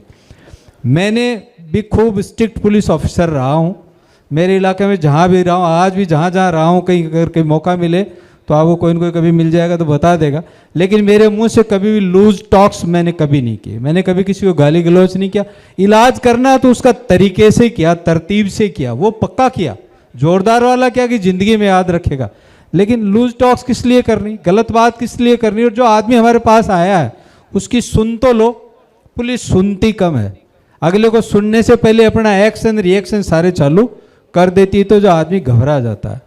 काम आपके सभी पड़ेंगे, किसी का वेरिफिकेशन आएगा नौकरी का, किसी का पासपोर्ट बनेगा, किसी का और छोटा मोटा कोई चीज़ खो गई, मोबाइल खो गया, तो आपको पुलिस में छोटा मोटा काम पड़ता रहता है। इसलिए डरे नहीं। अगर नीचे का ऑफिसर आपसे अच्छी बात नहीं करता है, अच्छा व्यवहार नहीं करता, आपका काम सही है, गलत काम के लिए तो उम्मीद आप भी मत करके जाओ। जनता बिगाड़ तो जनता ही रही है, उनको भी, हमारे पास भी, मैंने भी खूब देखा, हमारे पास भी खूब प्रलोभन लेके आए हैं साहब। आप तो सर मुंह से बोलो काम ही हो जाए। मैंने कहा मुंह से तो तू ही बोलेगा, काम तुम तेरा कर देंगे, बस तूने गलती की है तो तेरा काम हो गया, अब तेरा इलाज पक्का करके छोड़ेंगे। तो इसलिए हम क्या है, पब्लिक ही इन महकमों को और इस व्यवस्था को बिगाड़ रही है। तो आप भी कम से दिमाग में ठान लो, गलत काम करेंगे नहीं, गलत सिफारिश करेंगे नहीं, गलत के लिए जाएंगे नहीं, तो अपने आप सब ठीक हो जाएगा। रिश्वत हम देंगे नहीं, रिश्वत ले कहाँ से लेगा अगला? जबरदस्ती ले लेगा क्या आपसे? जाते हो कि जेब में से छीन के पैसे निकाल लेगा क्या? हम खुद ही ऑफर करते हैं, सर शॉर्टकट बताओ, जल्दी काम हो जाए, ऐसा रास्ता बताओ। अरे भाई जो मतीरा लगा है वो तो टाइम पे, बेर लगा वो तो टाइम पे पकेगा। आप सोचो फूक से ही पक जाए तो थोड़े पक जाएगा। तो जिस सिस्टम में काम में जो टाइम लगना है, मुकदमा दर्ज हुआ तो उस तरीके से कार्रवाई होगी। चोर पकड़ में आएगा तो ही चोरी बरामद होगी, नहीं पकड़ में आया तो ज़्यादातर तो यही सोचते हैं पुलिस वाले करा देते होंगे। ऐसा कुछ नहीं है। पुलिस चला के कोई भी, मेरे विचार से चाहे चाहे कितने गिरे से गिरा हो इंसान हो, चला के कोई अपराध ये, हाँ कंट्रोल सबका लूज हो, सबका टाइट हो, ऐसा नहीं हो सकता। काम करने का तरीका सबका अलग अलग होता है। इसलिए पुलिस से कभी काम पड़े, नीचे वाला नहीं सुने तो ऊपर एसएचओ के ऊपर सीओ है, सीओ के ऊपर एडिशनल एसपी है, एडिशनल एसपी के ऊपर एसपी है, एसपी के ऊपर डीआईजी, आईजी, डीजी। ये इतनी रैंक क्यों बना रखी है? वो इसलिए बना रखी है कि नीचे का व्यक्ति अगर अच्छा काम नहीं कर रहा, आपकी सुनाई नहीं कर रहा और आपकी प्रॉब्लम जायज़ है, आपका काम सही है, तो आप ऊपर जा सकते हैं, आपकी कोई ना कोई सुन लेगा, आपकी मदद हो जाएगी। लेकिन गलत की उम्मीद करके मत जाओ साहब कि कहीं ना कहीं हमारा तो जुगाड़ बैठ जाए। गलती करिए तो भुगतना पड़ेगा, भाई भुगतो। पुलिस के बारे में आपको कोई संशय हो, कोई चीज पूछनी है तो आप पूछ सकते हो, कोई भी शंका हो, कोई संशय हो, कोई हो। ट्रैफिक पुलिस जैसे खड़ी रहती है, आप हेलमेट लगा के जाओ, आपको 99% को रोकेगा ही। वह हेलमेट नहीं है तो सारी गड़बड़ आ जाएगी सामने। कागज लाओ साहब, तो कागज से शुरू करेंगे। कागज तो नहीं है साहब, कागज नहीं है तो गाड़ी जब्त होगी। गाड़ी जब्त मत करो साहब, ऐसे ही ले दे के कर दो, कार्रवाई कर दो। तो कार्रवाई कौन शुरू कर रहा है? अपराधी कौन है? पुलिस है, हम है? हम हैं, खुद हैं। क्यों? गलती हम कर रहे हैं और उसको और इन्वॉल्व कर रहे हैं उसमें। और वो कई बार इन्वॉल्व हो जाता, कई बार नहीं हो जाता है तो हम राजी होकर आ जाते हैं कि 100 रुपए में काम पट गया। और जब्त कर दिया तो 5 दिन कोर्ट के चक्कर काटने कौन खाएगा? अरे यार, पुलिस जब्त कर देती है तो 5 दिन 10 दिन बहुत, और खर्चा भी बहुत लगता है, जुर्माना बहुत लगता है। तो हम अगर जिस दिन खुद डिसिप्लिन हो जाएंगे, हमारे देश में सबसे बड़ी कमी की चीज क्या है? डिसिप्लिन की। आज अब जैसे सामने बैठे हो, मैं इतनी दूर से आपके पास आया हूँ चला के, तो आपको 2 मिनट तो तसल्ली रखनी चाहिए कि अब जो आदमी इतनी दूर से आया, अपनी ड्यूटी छोड़ के आया है, 2 मिनट उसकी बात तो सुन ले। मुझे तो कोई इनसे कोई सर्टिफिकेट लेना नहीं है, कोई तनख्वाह लेनी नहीं है, कोई टीएडी लेना नहीं है मुझे। तो मैं क्यों आया हूँ? मैं इसलिए आया हूँ कि मेरे दिमाग में, दिल में इस देश के प्रति, इस जनता के प्रति, सोसाइटी के प्रति कुछ चीजें मैं जानता हूँ जो मैं चाहता हूँ कि सोसाइटी को पता लगे, सोसाइटी इस हिसाब से चले। इसलिए अनुशासन जो है ना, सेल्फ डिसिप्लिन। आपको कोई देख रहा है या नहीं देख रहा है, हेलमेट क्यों लगा रहे हैं भाई? सिर फूटेगा, गिरेगा जब, ट्रैफिक का फूटेगा क्या? बताओ आप, सिर किसका जाएगा? आदमी किसका जाएगा? तो फिर ये लापरवाही क्यों करते हो? कब कागज किस लिए बनाए हैं? रजिस्ट्रेशन बना रहे हो, ड्राइविंग लाइसेंस बना रहे हो, उसका पैसा भी उसको जेब में रखो ना। और अब तो जेब में रखने की भी जरूरत नहीं है, इसमें मोबाइल में रख लो। इसमें आता है डिजी लॉकर में डाल लो, आपके सारे डॉक्यूमेंट वैलिड है, ऑटोमेटिक आ जाते हैं। वैसे डिजी लॉकर अगर आपने इसमें डाउनलोड कर रखा है तो आप जो भी सरकारी डॉक्यूमेंट कोई बनाएंगे वो ऑटोमेटिक इस पे डाउनलोड हो जाएगा। और कोई आपको पुलिस रोके, लाइसेंस लो सर, ये रहा लाइसेंस, मानेंगे? तो गलतियां हम करते हैं, हम या तो जानते नहीं है, जानबूझ के बदमाशी करते हैं। 3-3 सवारी बैठ के जा रहे हैं, सीट बेल्ट नहीं लगा रहे। बहुत सारे एक्सीडेंट ऐसे देखे हैं, गाड़ी 4 पलटी खा गई, व्यक्ति ने सीट बेल्ट लगा रखा है, वो सेफ है, बच गया। और नहीं तो 3-4 पलटी में तो 3-4 जो भी थे सारे चले जाएंगे। तो नुकसान किसका हुआ? पुलिस का तो नहीं हुआ। तो हम ये पुलिस के लिए नहीं करें, पुलिस के डर से काम नहीं करें, हमें डिसिप्लिन होना चाहिए। कचरा चलते हम रोड पे फेंकते हैं। आज अब मेरे में भी आदत पड़ी है, देखो आदत बहुत बुरी चीज होती है, मैं फिर भी कई बार कोई चीज होती है चलते फेंकने की आदत पड़ी हुई है। आदत बहुत खराब चीज है, लेकिन मेरे जो बेटे हैं, मेरे दो बेटे ही हैं, वो इस बात का बहुत ध्यान रखते हैं कि जो भी कोई कचरे की चीज आई या कोई कुछ खाया पिया, पापा इधर दे दो, पॉकेट में, उसमें साइड पॉकेट में आपके पास। जब उतरेंगे कहीं ना कहीं, या तो घर पे आके डस्टबिन में डालेंगे या कहीं कोई डस्टबिन मिलेगा तो उसमें डालेंगे। तो ऐसी आदतें शुरू से बच्चों में पैदा कर दो ना, बच्चों में डिसिप्लिन आ जाए। ये देश हमारा है, इसकी सुंदरता हमारी है, ये प्रॉपर्टी हमारी है। हम कहीं भी हड़ताल करते हैं, कोई छोटी मोटी बात हो जाए, एक्सीडेंट हो गया, पुलिस लेट हो गई, तो तोड़ फोड़ चालू। किसको फोड़ रहे हो? किसकी गाड़ी तोड़ रहे हो, किसका मकान तोड़ रहे हो, किसकी बस चला रहे हो, किसकी प्रॉपर्टी है वो हमारी है। तो पुलिस की तो नहीं है, पुलिस की कोई पर्सनल गाड़ी नहीं, पुलिस की जीप भी जला दी आपने, तो पुलिस की जीप नहीं है वो आपने अपनी जीप जला दी।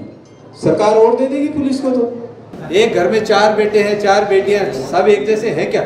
नहीं है। तो वहां भी वैसे ही हम में से तो वहां गए